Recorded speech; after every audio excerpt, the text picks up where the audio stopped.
Mee TV news కి స్వాగతం. చిత్తూరు జిల్లా టీడీపీ కార్యాలయంలో ఈ రోజు టీడీపీ రాష్ట్ర అధికార ప్రతినిధి వెంకిటీల సురేంద్ర కుమార్ మీడియా సమావేశాన్ని ఏర్పాటు చేశారు. తన అరాచక అవినీతి పాలనకు వ్యతిరేకంగా ప్రజలు తీర్పునిచ్చిన తీరు మార్చుకుని జగన్ ప్రజా తీర్పును గౌరవించడం లేదన్నారు. ప్రజలు ఇవ్వని ప్రతిపక్ష హోదా కోసం హైకోర్టును ఆశ్రయించాడన్నారు. అసెంబ్లీని ఎగ్గొట్టి ఢిల్లీలో ధర్నా పెట్టి ఫేక్ ప్రచారాలు చేశాడని, కూటమి ప్రభుత్వం అధికారంలోకి వచ్చిన 45 రోజుల్లోనే రాష్ట్రంలో అరాచకం ప్రబలందని గ్లోబల్ ప్రచారానికి దిగి రాష్ట్రపతి పాలనకు డిమాండ్ చేసిన గనుడు జగన్ అన్నారు. 36 మందిని హత్య చేశాడన్నారు. వివరాలు చెప్పమంటే చెప్పడు అని తనను ఓడించారని, రాష్ట్ర ప్రజలపై రాష్ట్రం మీదే కక్ష కట్టి అభివృద్ధిని అడ్డుకోవడానికి, పెట్టుబడులు రాకుండా చూడడానికి ప్యాలెస్ లో కూర్చుని విధ్వంస రచన చేస్తున్నట్లుగా ఉందని, ఆయన వైఖరి ఉందంటూ కూడా మండిపడ్డారు. వ్యతిరేక విధానాలకు వ్యతిరేకంగా ప్రజలిచ్చిన తీర్పును జగన్మోహన్ రెడ్డి అంగీకరించకుండా ఈరోజు ఫేక్ ప్రచారాలకు, శవ రాజకీయాలకు సిద్ధపడి తీరు మార్చుకోకుండా అదే తీరుతో ముందుకు వస్తున్నాడు. ఈరోజు ఆయన వ్యవహార శైలి చూస్తుంటే జగన్మోహన్ రెడ్డి గారు కానీ, వైకాపా పార్టీ ప్రజాస్వామ్యాలకి తగనటువంటి వ్యక్తులు పార్టీ. ప్రజాస్వామ్య ప్రక్రియలో ఉండేటువంటి అర్హత జగన్మోహన్ రెడ్డి లేదు.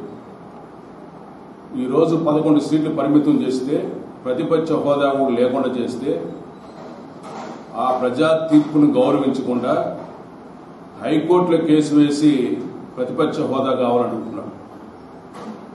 అసెంబ్లీ జరుగుతుంటే 11 మంది శాసనసభ్యులు ఉన్నప్పుడు సభాపక్ష నాయకుడిగా అసెంబ్లీకి వెళ్లి అసెంబ్లీలో ప్రభుత్వం శ్వేతపత్రం విడుదల చేస్తుంటే అందులో మీకు ఏమైనా అభ్యంతరాలు ఉంటే అక్కడ నిలదీయచ్చు, మాట్లాడచ్చు.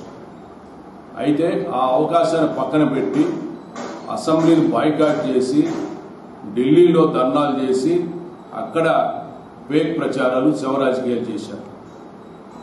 అంటే ఈయన వ్యవహార శైలి చూస్తుంటే, వైఖరి చూస్తుంటే ఈ 5 సంవత్సరాలు కూడా ప్రజల కోసం పనిచేయకుండా ప్యాలెస్లో కూర్చొని విధ్వంస రాజకీయాలకు రచన చేసుకుంటూ వాటిని ప్రోత్సహించే విధంగా కనిపిస్తున్నాయి.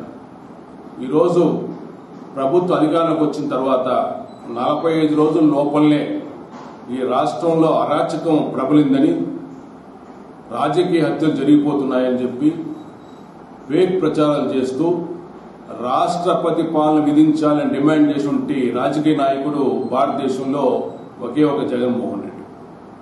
ఇది చాలా విచిత్రంగా ఉంది.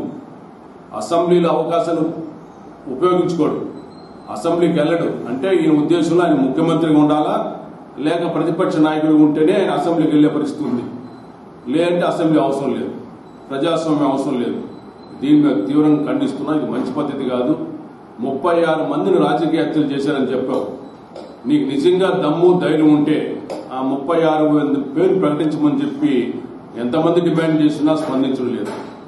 చివరికి అసెంబ్లీ చివరి రోజు అసెంబ్లీలో సమావేశం జరుగుతుంటే మరి ఈయనేమో తాడేపల్లి ప్యాలెస్ లో పత్రికా విలేకరుల సమావేశం చెప్పి దుష్ప్రచారం మొదలుపెట్టాడు. మరి అక్కడ గౌరవ నేషనల్ మీడియా ప్రతినిధులు ప్రశ్నిస్తే 36 మంది హత్య చేసినటువంటి వివరాలు ప్రకటించమంటే సారీ సమయం అయింది, ఆకలికి ఉందని చెప్పి తప్పించుకునే పరిస్థితి.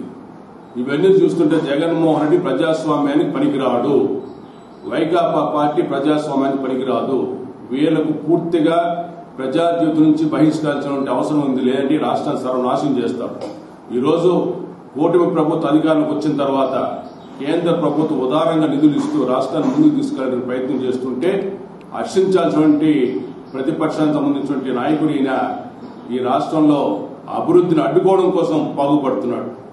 ఈరోజు ఈ రాష్ట్రంలో అభివృద్ధిని అడ్డుకోవడం కోసం, పెట్టుబడులు రాకుండా చేయడం కోసం ఈరోజు ఇక్కడ అరాచకం ప్రబలిందని శవ రాజకీయాలు చేసుకుంటూ ఈరోజు పెట్టుబడిదారులను రాష్ట్రాన్ని రానికుండా చేయడం ఒక దుష్టతలంతో పనిచేస్తున్నాడు. చెప్పక తప్పదు. అంటే ఇవన్నీ చూస్తుంటే ఈయన ఓడించినటువంటి రాష్ట్ర ప్రజల మీద కచ్చగట్టి ఈ రాష్ట్ర అభివృద్ధిని అడ్డుకోవడం కోసం ప్రయత్నం చేస్తున్నాడు తప్ప ఈ రాష్ట్రం బాగుపడాలా, ప్రజలు బాగుపడాలా ఆలోచన జగన్మోహన్ రెడ్డి లేదు. ఇటువంటి వ్యక్తిని శాశ్వతంగా రాజకీయాల నుంచి తప్పించాల్సింది కూడా రాష్ట్ర ప్రజలు కోరుకుంటున్నారు.